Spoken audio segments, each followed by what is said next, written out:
ಇಲ್ಲೆಲ್ಲ ಬಂದಿರೋಂಥ ಎಲ್ಲ ಗಣ್ಯರಿಗೂ ಮತ್ತು ವೇದಿಕೆ ಮೇಲಿರೋಂಥ ನಮ್ಮ ಸನ್ಮಾನ್ಯ ಡಾಕ್ಟರ್ ಎನ್ ಸಂತೋಷ್ ಹೆಗಡೆ ಅವರಿಗೆ, ಹಾಗೆ ಸನ್ಮಾನ್ಯ ಶ್ರೀಮತಿ ಧರಣಿದೇವಿ ಮಾಲಗತ್ತಿ ಅವರಿಗೆ, ಹಾಗೂ ಸನ್ಮಾನ್ಯ ಶ್ರೀ ಅಮೃತ್ ರಾಜ್ ಅವರಿಗೆ, ಮತ್ತು ಈ ಒಂದು ಕಾರ್ಯಕ್ರಮದ ರೂವಾರಿ ಮತ್ತು ಕೇಂದ್ರ ಬಿಂದುವಾಗಿರೋಂಥ ಸುಧಾ ಅವರಿಗೆ, ಮತ್ತು ಇಲ್ಲೆಲ್ಲ ನನ್ನ ಚಿತ್ರರಂಗದ ಸದಸ್ಯರಿಗೆ, ಸ್ನೇಹಿತರಿಗೆ, ಗೆಳೆಯರಿಗೆ ಶುಭ ಸಂಜೆ ನಮಸ್ಕಾರ. ಮತ್ತು ಸುಧಾ ಅವರು ಈ ಕಾರ್ಯಕ್ರಮಕ್ಕೆ ಕರೆದಾಗ ಒಂದು ಶಿರೋ ಪ್ರಶಸ್ತಿ ನೀಡ್ತಾ ಇದ್ದೀವಿ ಅಂತ.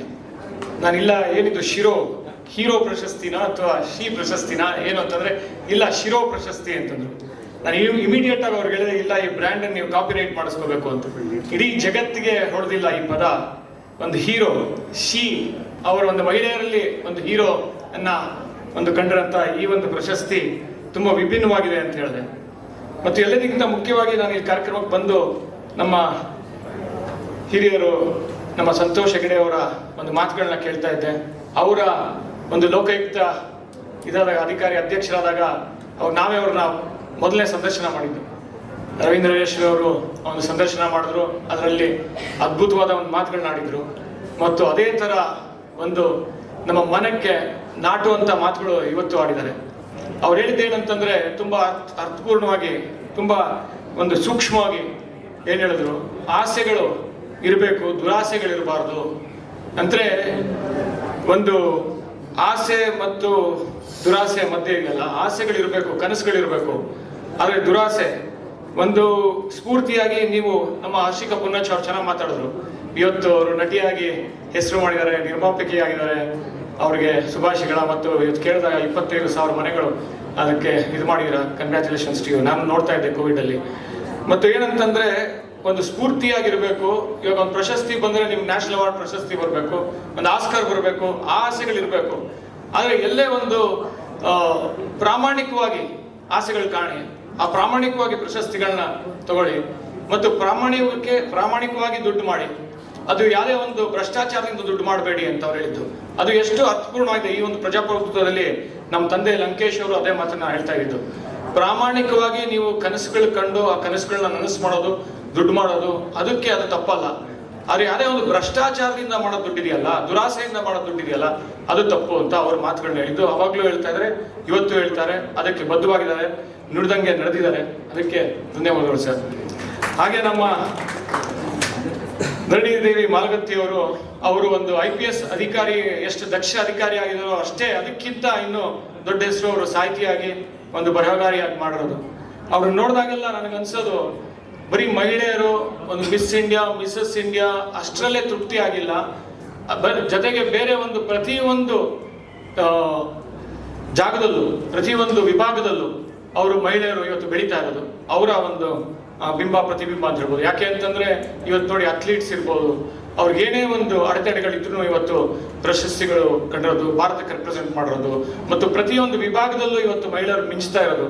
ಮತ್ತು ಇವತ್ತೆಲ್ಲ ನನಗೆ ಒಂದು ಸ್ವಲ್ಪ ಎಲ್ಲ ಒಂದು ಸಂಕಟ ಆಗ್ತಾ ಇದೆ. ಯಾಕೆ ಅಂತಂದ್ರೆ ಈ ಒಂದು ಶಿರೋಸ್ ಅವಾರ್ಡ್ ಅಲ್ಲಿ ಮಹಿಳೆಯರಿಗೆ ಕೊಡ್ಬೇಕು. ಇವತ್ತು ಮಹಿಳೆಯರ ಹಿಂದೆ ಇರುವಂತ ಪುರುಷರಿಗೆ ನಾನು ತಗೊಂಡಾಗ ಅದೆಲ್ಲ ಒಂದು ಮಹಿಳೆಯರಿಗೆ ಒಂದು ಪ್ರಶಸ್ತಿ ತಪ್ತಾ ಇದೆಯಾ ಅಂತ ನನಗೆ ಅನಿಸ್ತಾ ಇದೆ ಸುಧಾ ಅವರೇ. ಯಾಕೆ ಅಂತಂದ್ರೆ ಇವತ್ತು ನೀವು ರೆಕಗ್ನೈಸ್ ಮಾಡ್ತಾ ಇದ್ದೀರಾ ಮಹಿಳೆಯರಿಗೆ ಮತ್ತು ಮಹಿಳೆಯರಿಗೋಸ್ಕರ, ಮಹಿಳೆಯರಿಂದ ಅಂತ. ಆದ್ರೆ ಮಹಿಳೆಯರಿಗೋಸ್ಕರ, ಮಹಿಳೆಯರಿಗೆ ಅಷ್ಟೇ ಅಲ್ಲ, ಮಹಿಳೆಯರಿಂದ ಅಷ್ಟೇ ಅಲ್ಲ, ಇದು ಮಹಿಳೆಯರಿಗೋಸ್ಕರ ಅಷ್ಟೇ ಅಲ್ಲ, ಪುರುಷರಿಗೂ ಒಂದು ಕೊಡ್ತಾ ಇದ್ದೀರಾ. ನನಗೆಲ್ಲೋ ಒಂದ್ ಕಡೆ ನಾನು ಪ್ರಶಸ್ತಿ ತಗೊಂಡು ಇನ್ನೊಂದು ಯಾವುದೋ ಮಹಿಳೆಯರಿಗೆ ಒಂದು ಮಿಸ್ ಆಗ್ತಾ ಇದೆ ಆ ಪ್ರಶಸ್ತಿ ಅನ್ಸ್ತದೆ. ಯಾಕೆ ಅಂತಂದ್ರೆ ನನಗೆ ಇವಾಗಲೇ ಹಲವಾರು ಪ್ರಶಸ್ತಿಗಳು ಬಂದಿದೆ. ಇದು ವಿಭಿನ್ನವಾಗಿದೆ, ಇದು ತುಂಬಾ ಒಂದು ಇಂಪಾರ್ಟೆಂಟ್ ಆಗಿದೆ ಅಂತ ಹೇಳೋದಕ್ಕೆ ಇಷ್ಟಪಡ್ತೀನಿ. ಯಾಕೆ ಅಂತಂದ್ರೆ ಇದು ಮಹಿಳೆಯರಿಂದ ಪಡಿತಾ ಇರೋದೊಂದು, ಮಹಿಳೆಯರ ದಿನಾಚರಣೆಯ ಪ್ರಯುಕ್ತ ಪಡಿತಾ ಇರೋದೊಂದು ಪ್ರಶಸ್ತಿ ಅಂತ ನನಗೆ ಅನಿಸ್ತಾ ಇದೆ. ಯಾಕೆಂದ್ರೆ this is very important and ಇದಕ್ಕೊಂದು ತೂಕ ಇದೆ, ಮತ್ತು ಇದಕ್ಕೊಂದು ಅದರೇ ಆದ ಒಂದು ವಿಭಿನ್ನತೆ ಇದೆ ಅಂತ ಹೇಳಕ್ಕೆ ಇಷ್ಟಪಡ್ತೀನಿ. ಮತ್ತು ಇನ್ನೊಂದು ಹೇಳಬೇಕು, ಪ್ರತಿಯೊಂದು ವಿಭಾಗದಲ್ಲೂ ನೋಡಿ, ಇವರು ಅಷ್ಟೇ ಮಿಸಸ್ ಇಂಡಿಯಾ ಆಗ್ಬಿಟ್ಟು ಅಷ್ಟಕ್ಕೆ ತೃಪ್ತಿ ಪಡಲಿಲ್ಲ. ಇವತ್ತೇನೋ ಒಂದು ಸಮಾಜ ಸೇವೆ ಮಾಡ್ತಾರೆ. ಮಿಸಸ್ ಯೂನಿವರ್ಸ್, ಸಾರಿ ಮಿಸಸ್ ವರ್ಲ್ಡ್ ಅಂತೆ ಮಿಸಸ್ ಯೂನಿವರ್ಸ್ ಆಗಿದ್ದಾರೆ. ಅದು ಅಷ್ಟೇ ತೃಪ್ತಿ ಆಗಿಲ್ಲ. ಇವತ್ತೇನೋ ಒಂದು ಸಮಾಜ ಸೇವೆ ಮಾಡ್ತಾರೆ, ಸಮಾಜ ಸೇವೆಗೆ ಮತ್ತು ಮಹಿಳೆಯರಿಗೋಸ್ಕರ, ಮಹಿಳೆಯರಿಂದ ಮಾಡ್ತಾ ಇದ್ದಾರೆ. ಸೊ ಇದಕ್ಕೋಸ್ಕರ ನಾನು ಇನ್ನೊಂದು ಹೇಳಕ್ಕೆ ಏನು ಹೊರಟಿರೋದಂದ್ರೆ, ಎಲ್ಲ ವಿಭಾಗದಲ್ಲೂ ಮಹಿಳೆಯರಿದ್ದಾರೆ. ಅದು ನಮ್ಮ ಚಿತ್ರರಂಗದಲ್ಲಿ ಹರ್ಷಿಕಾ ಪುನ್ನಾಚ ಅಂತವರು, ನಮ್ಮ ಕವಿತಾ ರಂಕೇಶ್ ಅಂತವರು, ಕೆಲವರು ಬೆರಳೆಣಿಕೆಯಷ್ಟು ನಿರ್ದೇಶಕರು, ನಿರ್ಮಾಪಕರು ಇರೋದು ಇವತ್ತು.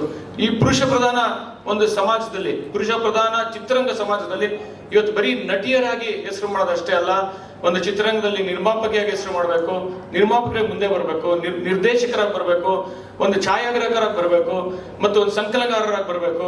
ಅದು ಎಲ್ಲ ವಿಭಾಗದಲ್ಲೂ ಬಂದಾಗ ಅಷ್ಟೇ ಇದೊಂದು ಸಮಾನತೆಯ ಒಂದು ಚಿತ್ರರಂಗ ಆಗುತ್ತೆ ಹೊರತು ಚಿತ್ರರಂಗ ಇಲ್ಲ ಅಂದ್ರೆ ಒಂದು ಪುರುಷ ಪ್ರಧಾನ ಸಮಾಜ ಆಗುತ್ತೆ ಅಂತ ನಾನು ಹೇಳಕ್ಕೆ ಇಷ್ಟಪಡ್ತೀನಿ. ಈ ಕಾರಣನೇ ಏನೋ ಗೊತ್ತಿಲ್ಲ, ನಮ್ಮ ತಂದೆನೂ ಅಷ್ಟೇ, ಅವರು ಮಹಿಳೆ ಬರಹಗಾರರಿಗೆ ಎಷ್ಟೊಂದು ವೇದಿಕೆ ಮಾಡಿಕೊಟ್ರು. ಅದು ಬಾನು ಮುಷ್ತಾಕ್ ಇರ್ಬೋದು, ಸಾರಾ ಅಬೂಬಕರ್ ಇರ್ಬೋದು, ಮತ್ತು ಹಲವಾರು ವೈದೇಹಿ ಇರ್ಬೋದು, ಇವ್ರಿಗೆಲ್ಲ ಒಂದು ವೇದಿಕೆ ಇಲ್ಲದೆ ಇದ್ದ ಒಂದು ವೇದಿಕೆ ಸೃಷ್ಟಿ ಮಾಡಿಕೊಟ್ಟಿದ್ದು. ಇವಾಗ ನಾವೇನು ಚಿತ್ರರಂಗದಲ್ಲಿ ನನಗೆ ಅದೊಂದು ಸಬ್ ಕಾನ್ಶಿಯಸ್ಲಿ ಇರ್ಬೋದು, ಕಾನ್ಶಿಯಸ್ ಆಗಿ ಮಾಡಿಲ್ಲ. ಪ್ರತಿಯೊಂದು ನಾನು ಮಾಡಿರೋ ಒಂದು 11 ಸಿನಿಮಾದಲ್ಲಿ 8 ಸಿನಿಮಾ ಒಂದು ಹುಡುಗಿಯರ ಹೆಸರಿದೆ.